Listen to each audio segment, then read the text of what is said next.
Hey everybody, welcome back to another episode of Fourth and Neat, joined with Pro Football Hall of Famer Jared Allen.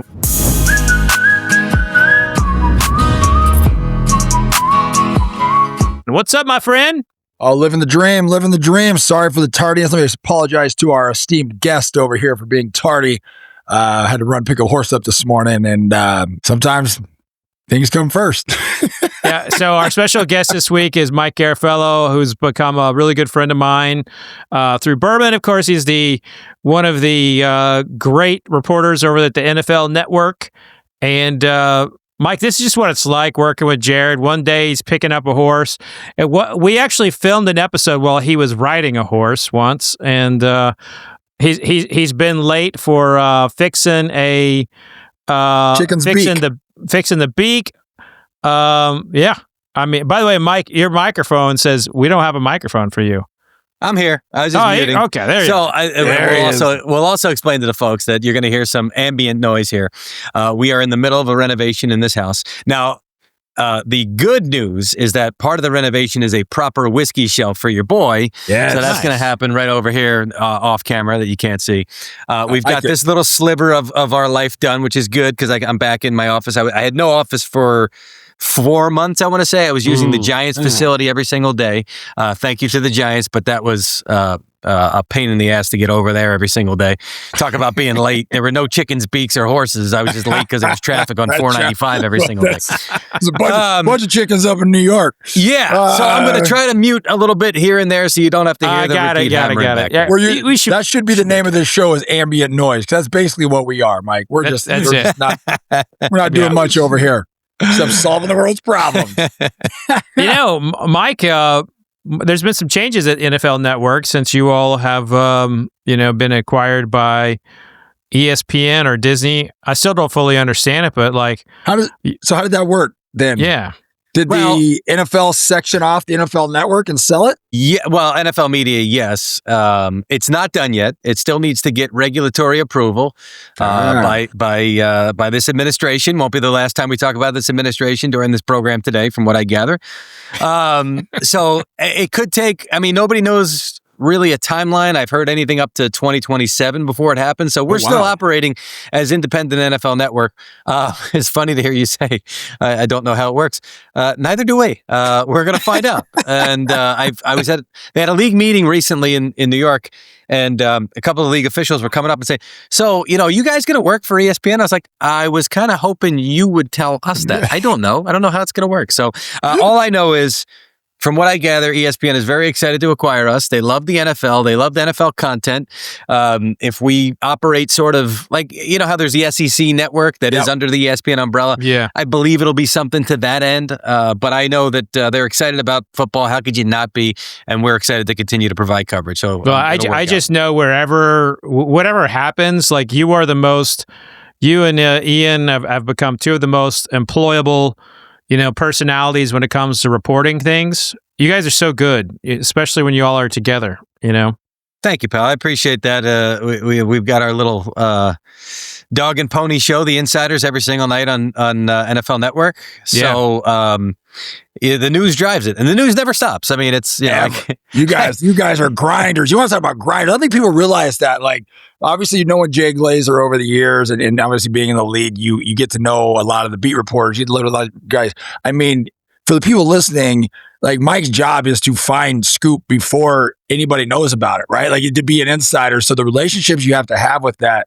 Man, I watched American Remember Glaze. It's just like nonstop. It's just grinding, and then you got to be likable for people to want to give you information, right? So it's a weird concept in the world of journalism. You're trying to break stories. You're trying to be on the forefront, but you have to be cool with everybody to not throw anybody under the bus, so you can keep getting the information, so you can be at the forefront.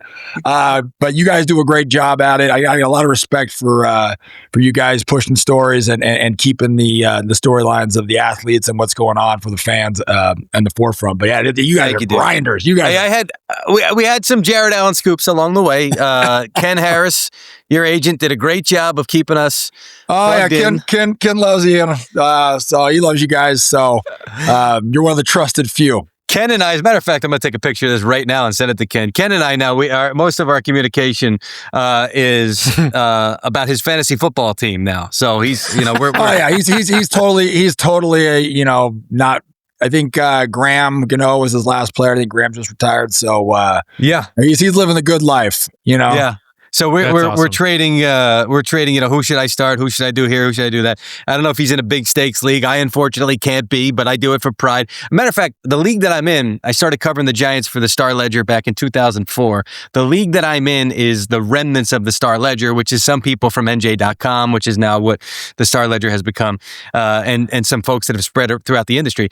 I think, there's one other guy who joined late. He's with the New York Post. But I was going to say, I think I'm the last actual football writer in the league, and I've never won the league. I mean, I've lost in the championship 4 to 5 times. I've gotten there, and my team just falls flat.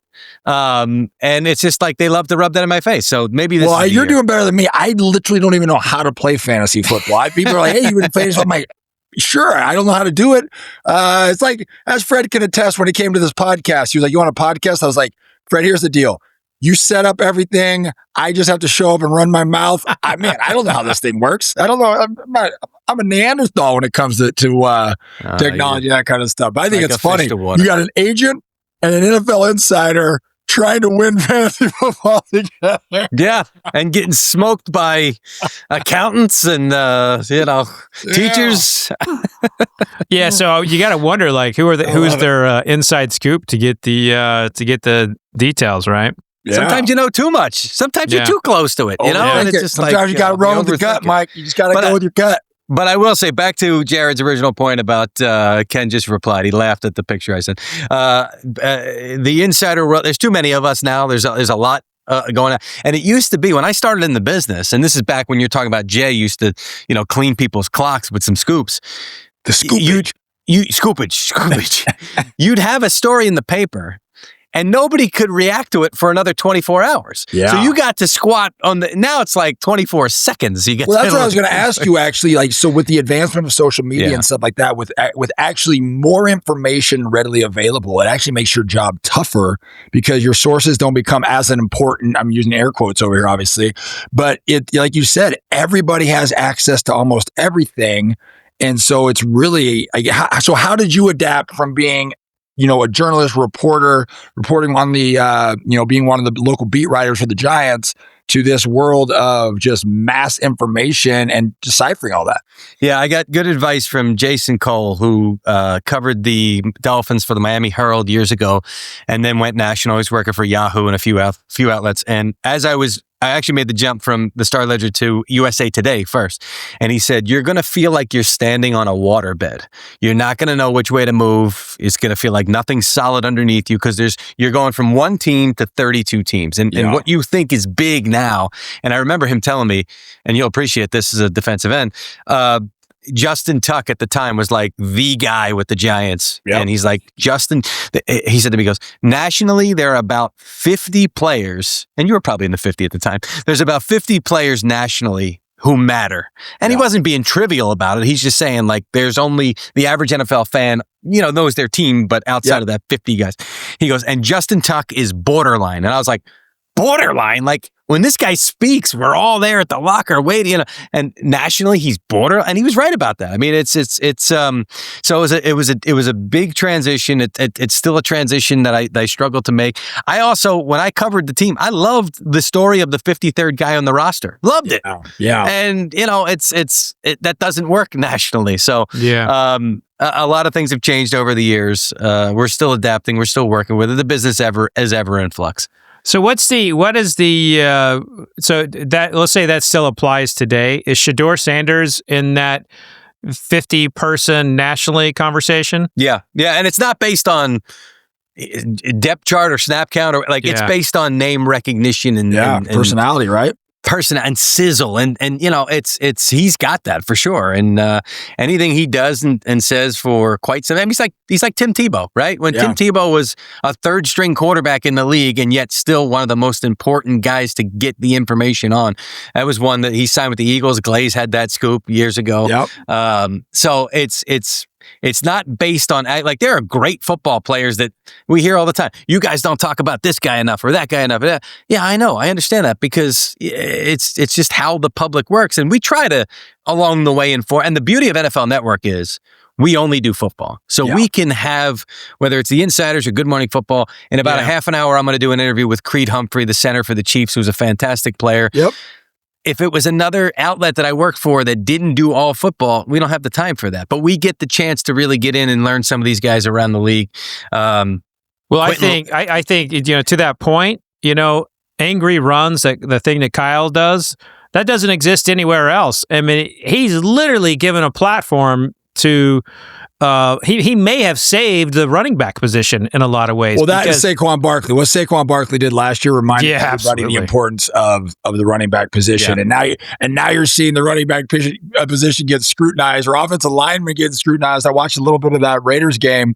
I grew up a Raiders fan, so it's hard for me to watch them just be bad.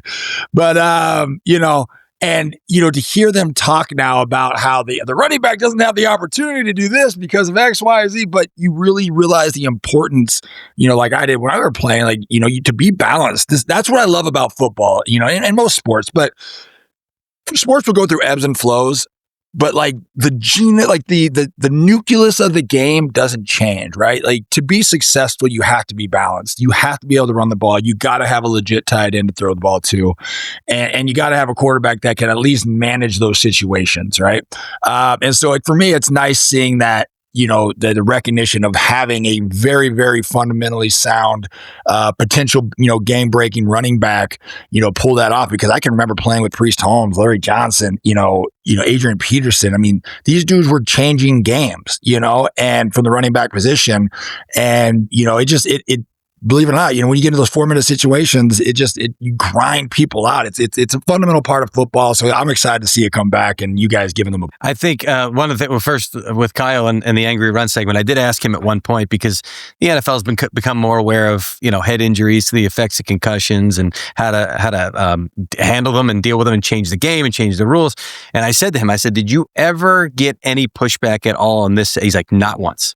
And Goodell loves the segment, incorporated it with NFL honors, had Kyle out there one year to hand out the award and walk through the audience and all that stuff. And so I thought that was good too, because I do think that there's got to be times where you go, hey, we need the game to be safe, but it can still be physical. And you got to look at intent, right? I was actually talking to my dad about this. Like, you saw that hit Branch put on the receiver in the Philly Lions game, right? Yeah. There was no ill intent on that. You know what I mean? Like, so then to add 15 yards on that already, it's like when a guy comes to bat a ball or gets close to the quarterback and he touches his face mask. There's no intent there. There's no ill intent. I mean, the league has really, in my opinion, got to start focusing on the intent of the hit, because those 15-yard penalties make a huge, huge difference in the game, right? Those are game-changing plays. I think there's stats on that too. I mean, Coach Real was a big stat guy, to where if you extend a drive because of a penalty, it's like a 70, 80, 90% chance that team's going to score. You're just like, oh my goodness. So I do think the NFL should look at intent with that. Because, like you said, we fell in love with this game because it's violent, and so there's got to be a controlled violence to it, which is what makes it so much fun. But, where's that line between you start placating to the edge of, like, you become flag football? That's where I'm at. That's what you discuss, Mike. You get paid for that. We do plenty of it. And it's still working on it. Go ahead, Fred. Sorry. Let's talk about the Vikings for a second. What's your general mood on reporting on the Vikings right now? Talented team, well-coached team. The jury's out on the quarterback. We're going to see. And I know that I see it within the fan base. And maybe Jared hears this and maybe you're more connected to this. But I sort of take my cues from responses on social media for the most part, which is tough. Yeah, you hate to make that. But you're starting to see some pushback on that and some worry on their part, because up until this week, and Darnold didn't play great against the Rams, which I think maybe helped the Vikings a little bit, at least for 1 week. It was kind of like, well, why did we let that guy go? He was an MVP candidate, just to hand it over. Now, and I also think that part of their approach this season was, we don't want, because Aaron Rodgers was one of them. There were a few veteran quarterbacks that were interested in joining the Vikings, and they said, we don't want anything here around JJ's head. Yep. Clear path to being a starter. Well, it came back to bite him. when he got hurt, and I thought that Carson Wentz actually played better than I thought he was going to. So did I, 100%. It's like you could have had a more proven guy there or whatever, but they wanted to have that clear path for him to not mess with his head at all. He's got to play better down the stretch. Otherwise, you're going to have to now have difficult conversations, in my mind, moving forward. Yeah, I look at it too. I try to remind people that he's still a rookie. He was all out last year. He showed some great signs. Unfortunately, it's all been on the road. He hasn't played very well at home this year.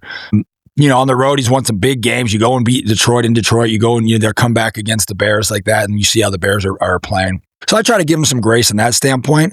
But again, like you said, we're very well coached, the reason I liked the move and I was okay with the move is because we saw what Sam Darnold did in the two important games of the year, right? The last game with a chance to win the division, just looked terrified. And then you go in and do the playoff game and more of the same, look terrified. Granted, it's not his fault. He got sacked 9 times, but at some point it's about winning the Super Bowls. Playoffs are nice, but there's only one team that's successful. So, I actually like the move they made. They tried to bolster some, offensive and defensive line and give him the resources around him to make him successful. And if you think from a management standpoint, if you think he's the guy that can take you to the next level, he's won a college championship, so he knows how to win a championship. Big games, big moments aren't going to scare him. Then let him take his lumps. Let him take his lumps, and who knows? Maybe this isn't the year. I know everybody saw Sam come in and like, Coach McConnell's the greatest coach ever. He's going to, JJ's going to be the next best thing. Well, there's also a maturation process. It's the NFL. Everybody gets paid. And so, I try to hang my hat on what he's doing well. And granted, he has to play better down the stretch because there is an expectation of being in the playoffs. But the North is cutthroat right now. The North is a beast. And you know what? At the end of the day, if they feel that he's the guy that's going to take us to the top of the mountain, then, he needs all the experience he can get. And, like I said, the fans are going to have to be a little patient. All right, Mike, we only got you for a few more minutes. You tell us about your bourbon situation right now. Yes. About 10 more. My bourbon situation is, I don't want to say not great, but it's my bottles are all over the place. So we had to move out of this house. We had to move to an apartment in town because the kids got to still go to school. We do have a shore house that we use in the summer. Now we're using more year round.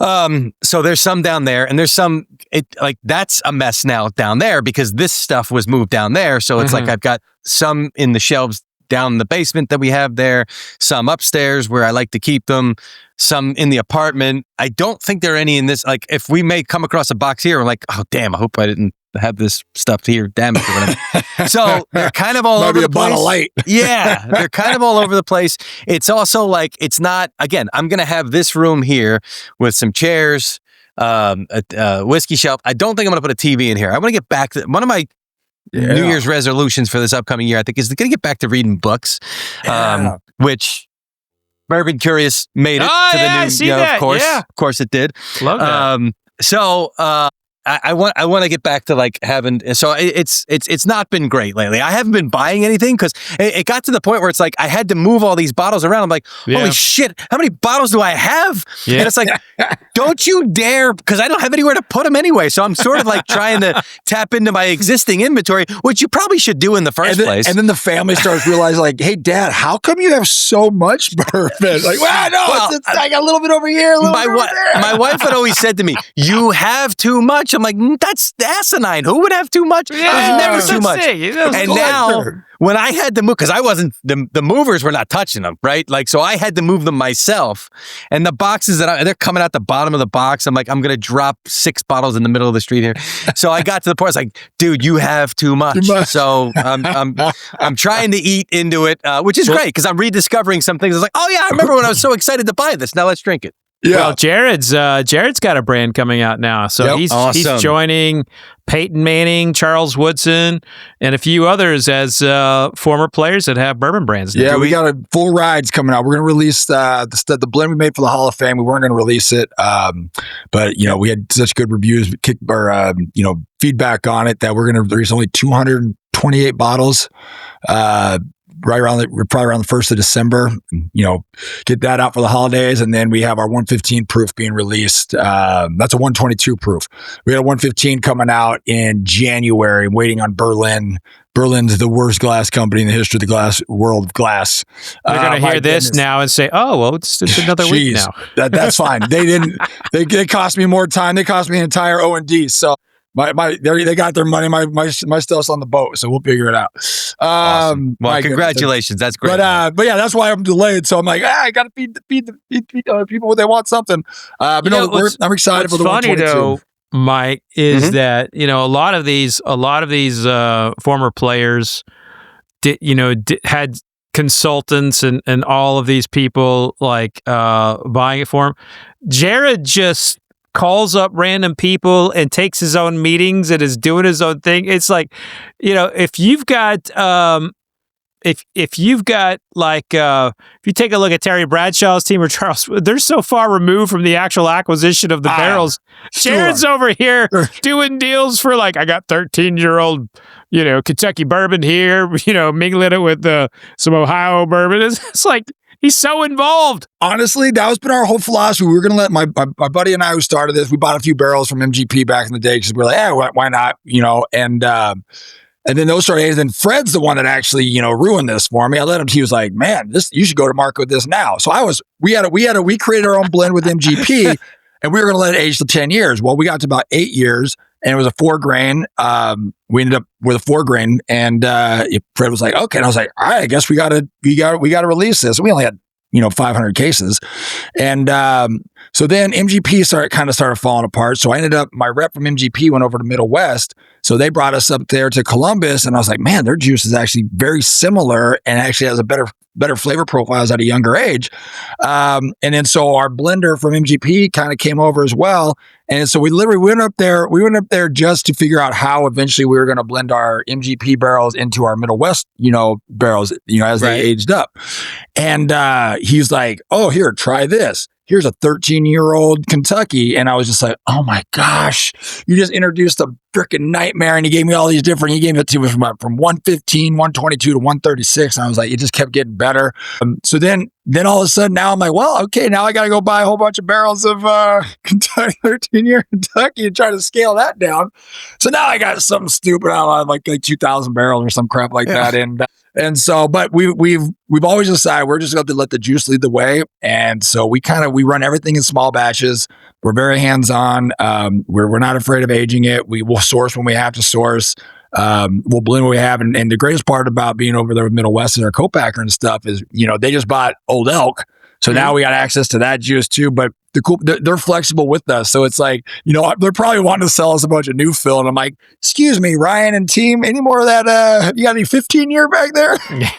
Sounds like me at the liquor store. Yeah. So we just try to do that and pull up with something we think tastes great in a bottle and present that to people. Because our whole philosophy is like, we want to celebrate greatness, right? Our whole motto is kind of like grit and determination deserve celebration. And, we're not going after a demographic, more of a psychographic, whether you're, stoked that your kids just got out the house, out of college, whether you just closed a $180 million deal or whatever you're celebrating, we want to be a part of it.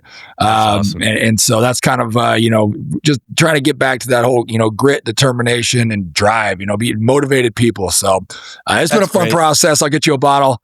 We'll get it shipped out to you. We'll do it after this construction's over. Well, that's yeah. Well, that's what I'm going to celebrate. Yeah. 100%. You'll celebrate when the construction's over. Pop that full. I'll make that my first bottle I put in my new shelves over here, which has got the we're gonna have the glass with the chicken wire on it. It's gonna be great. It's gonna be fantastic. I love it. Fired up about that. I love that you're passionate about it. I love that you're my biggest thing, because I've thought about this, is if I ever got involved, I like when you're talking about what are we blending, what are we aging, how do we know when to bottle it, and my thing would be, if I'm along for the ride, yeah, that tastes great. That's great. But like, if you're starting to make decisions, like I'd be in a full blown panic if I had to make those decisions. So I lean on the experts, I guess, is what you're doing, while also lending your palate to it and what you're passionate about. Absolutely. Yourself. What it is? At the end of the day, you got to be happy with what you're putting forward. And so, you can hear all the noise, like all the, from all the critics, from everybody, all you want. But you try to get a flavor profile that you like. You present it to people. And to be honest, at the end of the day, 90% of people don't have Fred's palate. So it comes down to, again, what does it taste like? How does it taste? I like high proof, so we put out a high proof to begin with. And I think what I love about blending and with bourbon is trying to create a high proof bourbon that tastes low proof. Yeah. You know what I mean? That is smooth as low proof. That's the challenge I love about it, and it's fun about it. So, we tinker here and there. And the co-packers, they're always like, well, what are we going to do for year 5, 6, 7? I'm like, what do you mean year 5, 6, 7? I'm like, I'm focused on, there might be a whole new barrel selection that comes out next year that's better than what we already have. So we'll sell all this crap and buy something new. I don't know.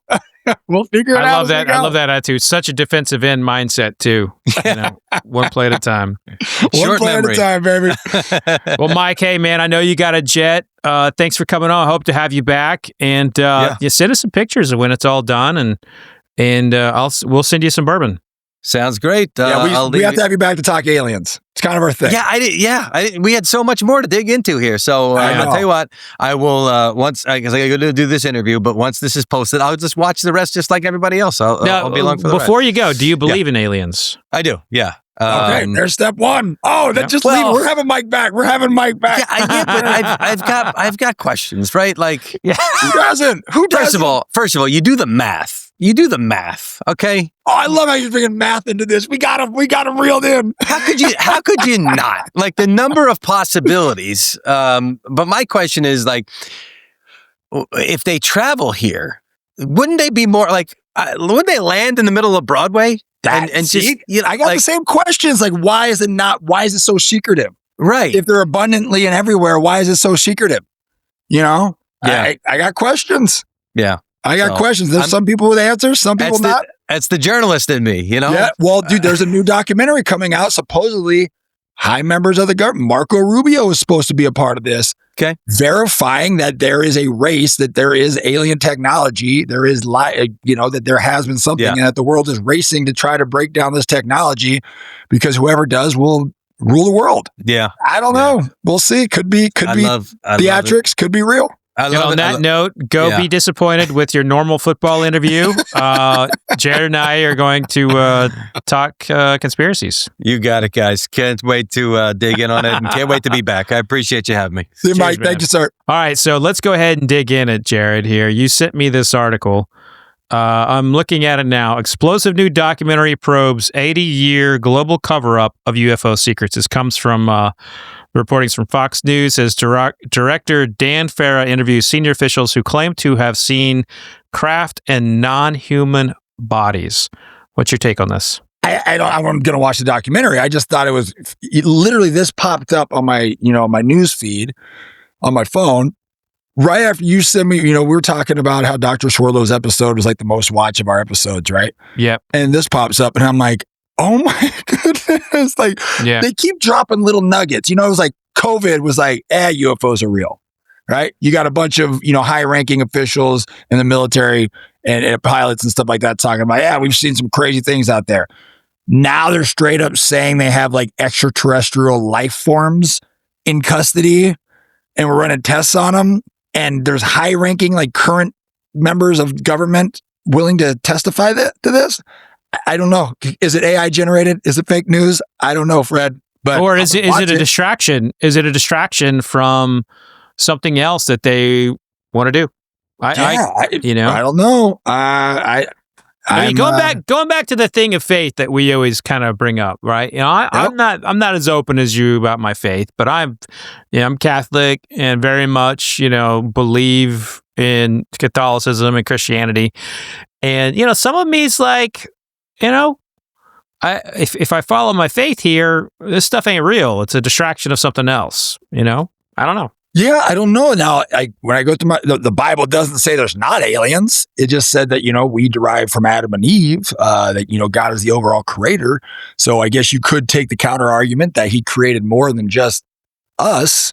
But yeah, I have a hard time with it too. I will be honest, just because, like Mike said, why is it not more abundant?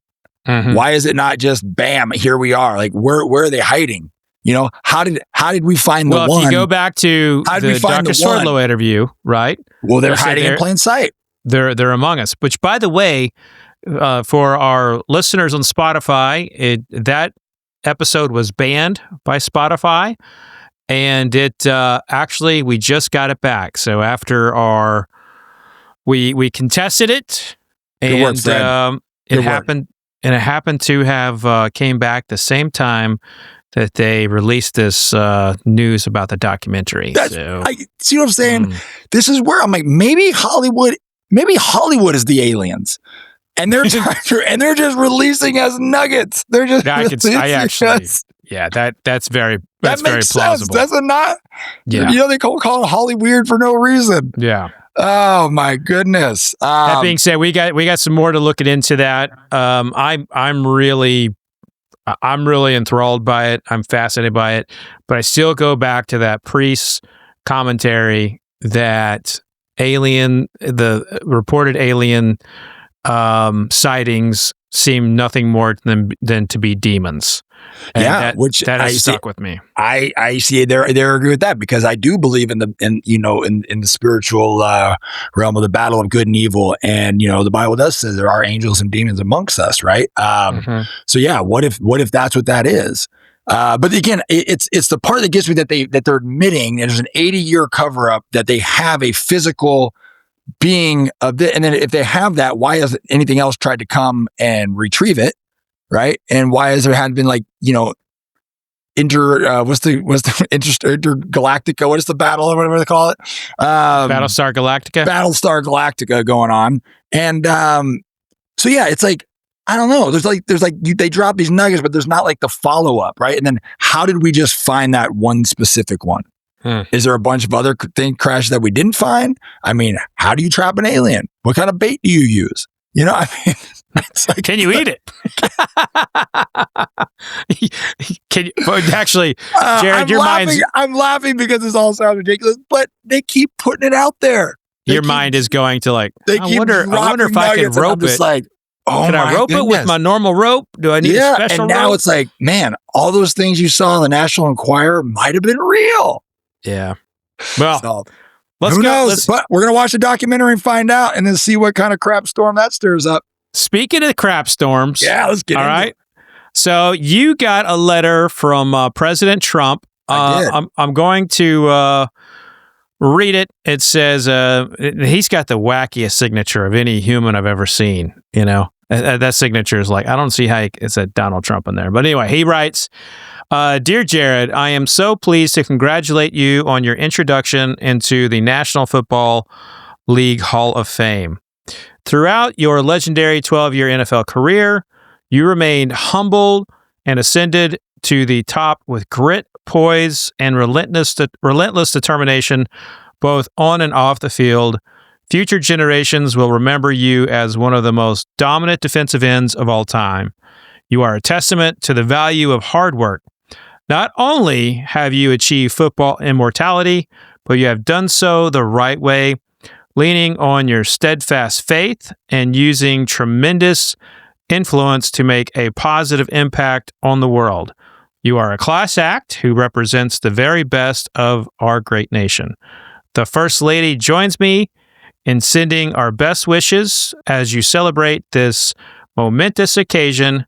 May God bless you, your beautiful wife, Amy, and your two precious daughters. Let's see here. Brindley and Lakeland. You get that right? Sincerely, Donald Trump. Yeah, wow. I'll be honest. I got the package. I opened. I was like, the White House. I thought maybe it was junk mail. So it's pretty by cool. the way, it was dated October 8th. So, within 30, 40 days of your acceptance speech. Yeah, so it was a pleasant surprise. It was cool, and again, like anything, you're gonna have all your haters and detractors, and people are gonna be pissy when you put something on social media. Which good thing I don't pay attention to it. But yeah, I did it. So I posted that and then said, keep up the good work, and God forbid you root for the president of the United States to be successful. I'm a firm believer. No matter how you vote, at the end of the day, it's the president. I've had President Obama came to one of our key ceremonies for one of our veterans, man, and I missed it, and he was teasing me about missing it because I had left already, and he showed up late. And I got the chance to meet George W. back in the day. I mean, we've lost this ability to respect the office of the presidency, right? I mean, it doesn't matter if you agree with everything they do. I don't agree with everything our president does, the ability though, to be able to respect that office, to be able to wish even, clearly I lean conservative, right? But, when Biden was in, I'm rooting for him to do well because that means our country does well, right? Like you want people to be successful.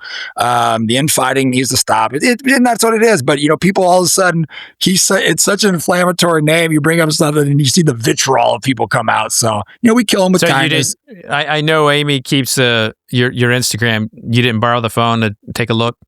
No, you see what people are saying. Like, you could, not even within 2 seconds, it was back and forth. But, to my thing it was a mixed bag. I mean, yeah, you know what my problem with though, people are is like, 2 seconds ago, they had no problem with me. So why not have a conversation? This is where we've lost, this is where I'm going to get on my soapbox for a minute. We've lost the ability to talk to each other, right? Maybe I'm a huge RFK fan because of the food stuff, right? Maybe that's what I'm wishing to continue well. Maybe it's just like, I'm excited we're trying to remove poisons from our food. Maybe I'm excited about there's no more fighting in the Middle East. You know what I'm saying? Like maybe. So nothing's in politics isn't, this way or that way. I firmly believe everything is an and problem. You can have gun control and protect the Second Amendment. You can do all these things if people just talk. So that's the way I look at it. I look at it as a snapshot of what society is, and people, who claim to be tolerant aren't tolerant. And all of a sudden, you don't know people from a depth. People make snap decisions based on a comment, based on that. It's a good lesson to teach people. But at the end of the day, you know what? Everybody talks about the Epstein stuff. Yeah, release it. Everything should be released. I believe in full transparency. I really do. I think everybody should be, held accountable, full transparency. The problem is everybody says that till they have to be accountable. You know what I mean? And so, but yeah, it is what it is. It's still the cool thing. Like I said, I would have, if that was from President Obama, President Biden, I would have celebrated the same way because, to be recognized by the highest office in our country was freaking cool. And that's what it is. So people hate it. They hate it. If they like it, they like it. Can't steal my joy. That's awesome. Are you going to frame it? Oh, absolutely. Absolutely. So, but yeah, it just, again, it's funny, the day and age we live in to be able to post something that, and people, I don't post political stuff. I don't hardly post at all. But to be able to post something that you think is cool and have people be like, are you sure you want to do that? Because what if there's backlash? Because, certain things are so inflammatory. I ain't got time for it. Well, I think, I saw it probably a couple hours. I mean, I think y'all posted it yesterday. I saw it a couple hours ago. And I immediately said how proud I was of you and how excited it was. It was awesome. It's a great honor. Yeah, it's cool. And I don't read too much into it. There'll be another news site. Yeah, but it is true. Like, I mean, I've had to go through the thoughtful process of like, should I say this? Should I not say this? Should I write this? Should I not write that? I mean, I didn't even think about that one. I think I read the comments. And it was largely positive, some teasing, but I didn't see a whole lot of hate there. I think there was a few. I think I got laughed because one person said that was like the reason they started watching football. And now they're burning my jersey, and I was like, wow, that's an aggressive approach to take. That is how a lot of people. I respect people for their viewpoint.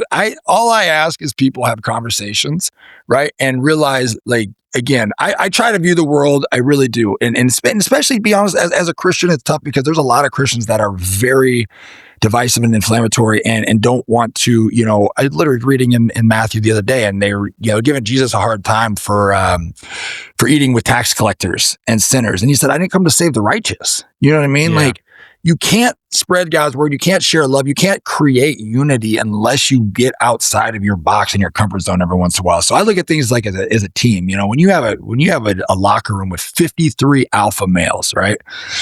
Plus practice squad guys, plus coaches. I mean, egos are high. So there's enough, and we all come from different backgrounds. There's enough that you could literally probably find something to argue and fight about every single day. But what we come together on is our commonalities. right? And so that's what I try to do with people. Let's come together, our common. I have friends that are staunch. My agent is a hardcore left, right?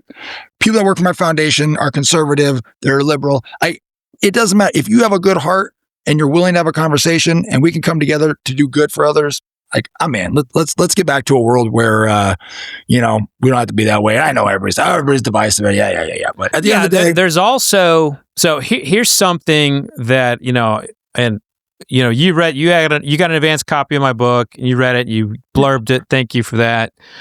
But there's that book, in large part is about like how I recovered from war and how I managed to, stay atop of how I feel about things and not, flying off flying off into the red rate, that kind of thing. And the thing is that what I see in a lot of reactions from people is they don't have coping mechanisms for like standard life. And like, while I would like for us all to get together and talk and have all that, people have to be able to understand that other people have different opinions than you, and they have to be able to cope with that, and they have to be able to accept that you're not going to agree, but you can still have breakfast together. 100%. There are families who are broken up across this country because they don't believe in the political ideals together. And Correct. It's like, that's not fair. It's not right. And like you're saying, it's one of those things where I like the best way you say the coping mechanism, right? I view that social media as the downfall of everything, right? Because now you're fed your singular rabbit hole, right? You're only fed your responses, like my ideas are the best, my viewpoints are the only ones that matter, and you don't often hear counter viewpoints where you look back and you go back even to my early years, my parents, Walter Cronkite comes on, he reads the news, right?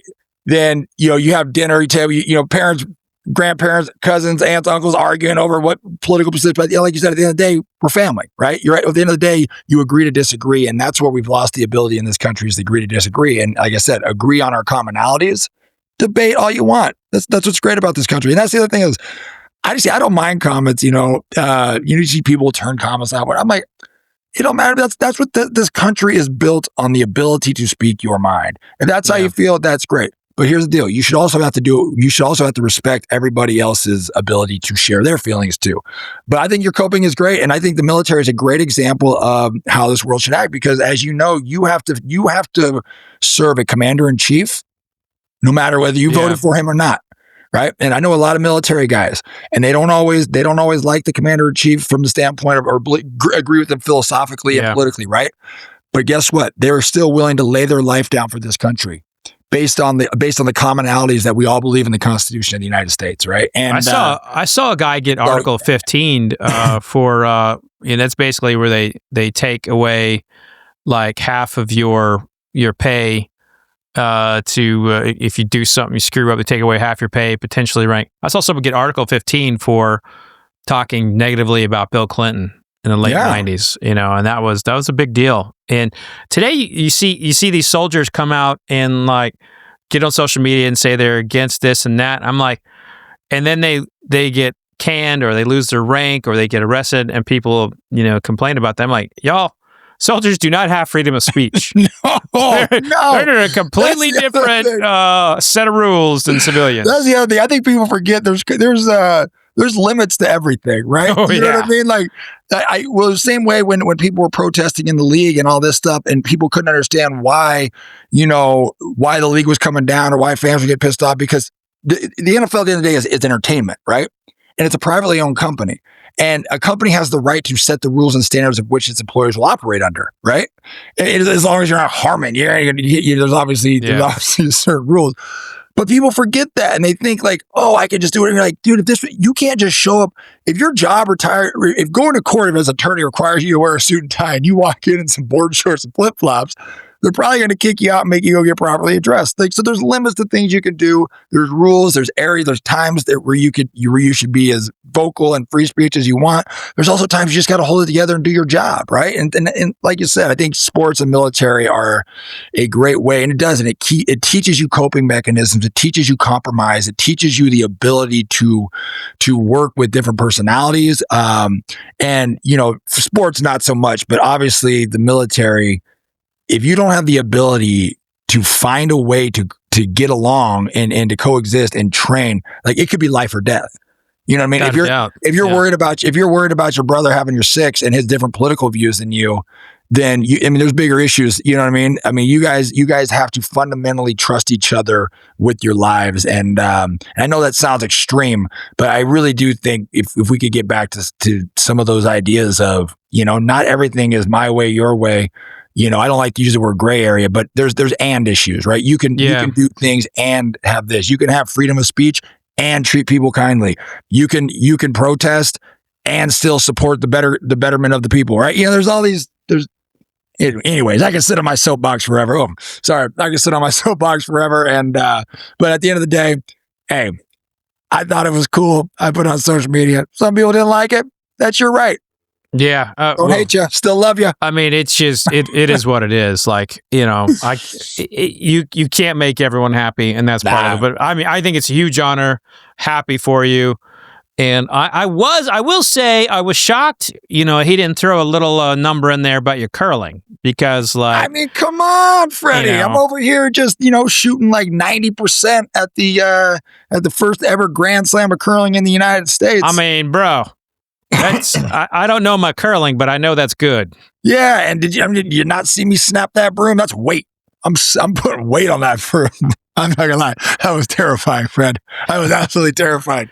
You afraid you're gonna fall down, or? I was afraid I was gonna gore myself with a busted broom handle or chip my teeth on the ice. But the worst part about it and there's certain shots. So, there was a red rock. We were trying to freeze right to our own rock, right? And if we do that, I mean, they got to do some things to try to score some points. We were in very, very good position. And so it was a great shot. I was sweeping it in there, and broom snaps. And so you fall if you touch the rock in curling, it's burnt, right? If you do it between the hog lines, they automatically remove it. Now, the other team has the option to keep that rock in play. Like, so if they think it benefits them in a certain area, I mean, it has to be relative to where the rock was touched at. They can keep it. So they kept it pretty much where it was touched at, which lined up a double. They ran us out, and they ended up getting 4 that in. And we ended up tying that team. That was the number 5 team in the world.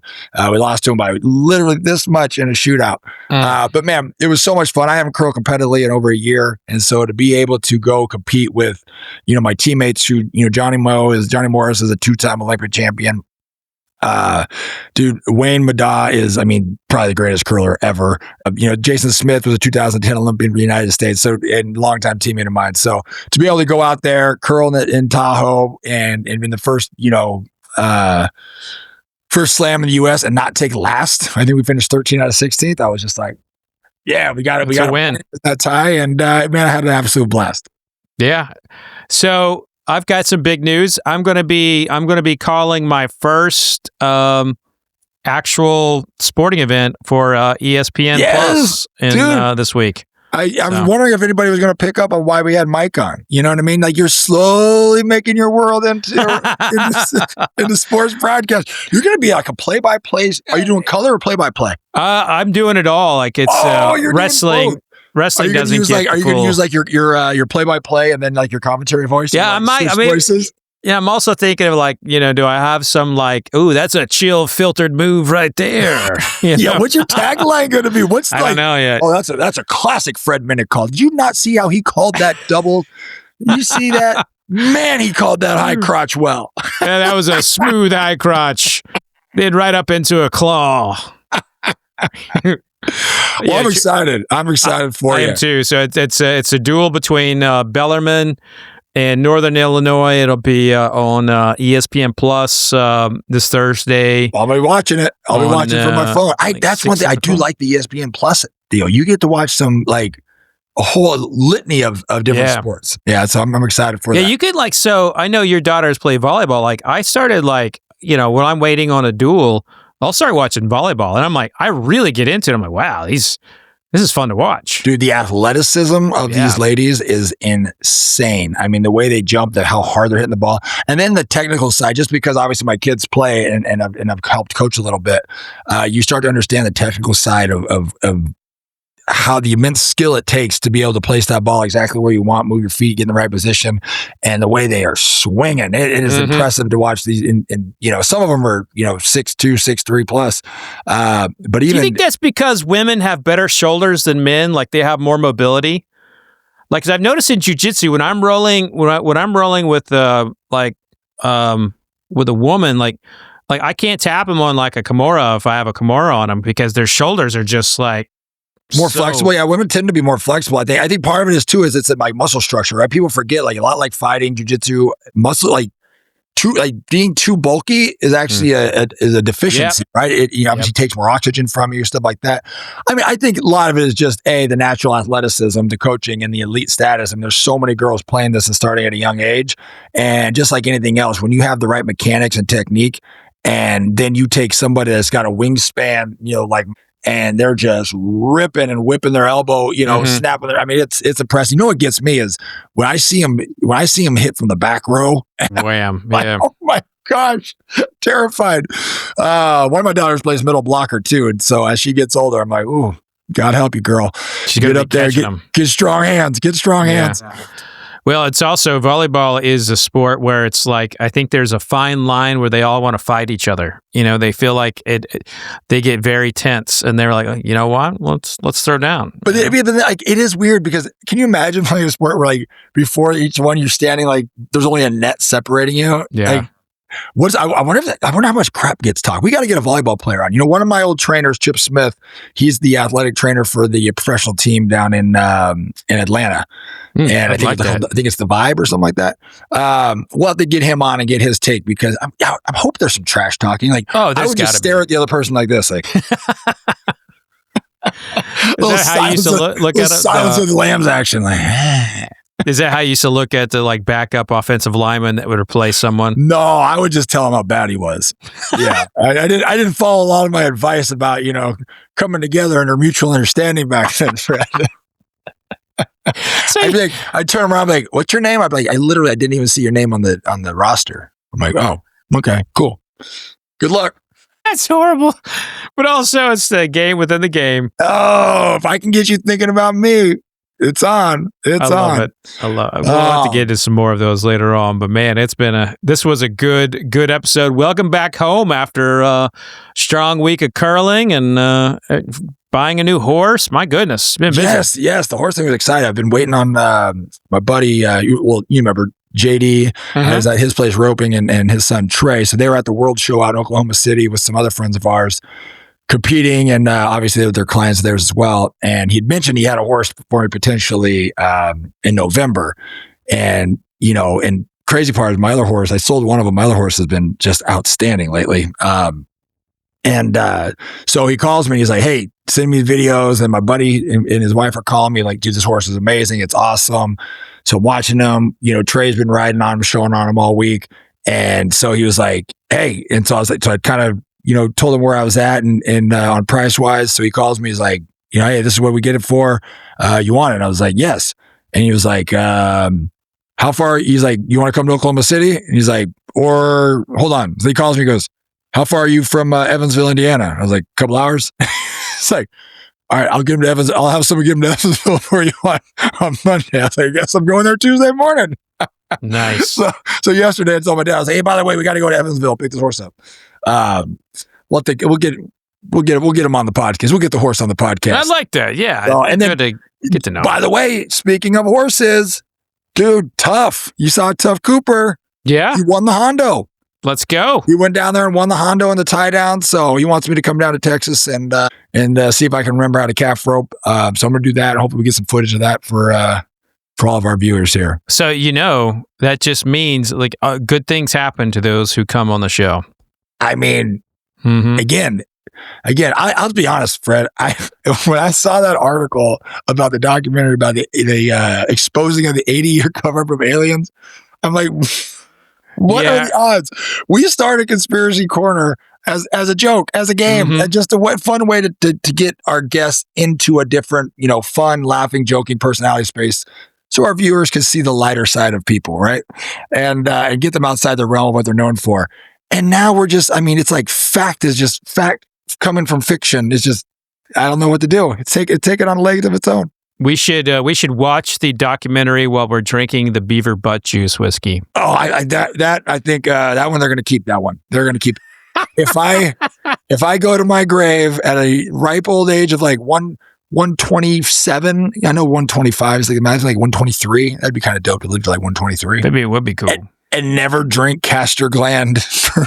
So we have sold, this show has sold more cases of that product than any other. Everyone's like, I keep hearing about it from you guys. I got to try it. They're like, oh, it ain't that bad. Hey, if they sell out, I'm going to put a little castor gland in full ride.